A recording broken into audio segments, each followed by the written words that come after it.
sejarah terjadinya gelombang tsunami yang melanda Aceh, pada khususnya yang sangat besar di kota Banda Aceh, sehingga membawa dan mengantarkan kapal terapung ini berada di tengah pusat pemukiman warga di Desa Pungai Bangcut.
Ya, apa gak?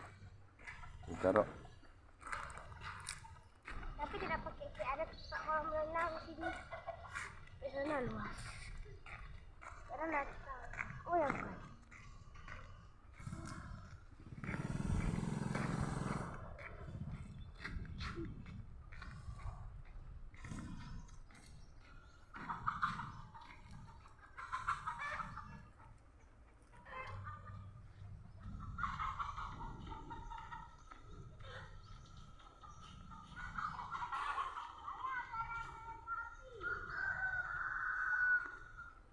Pas di belakang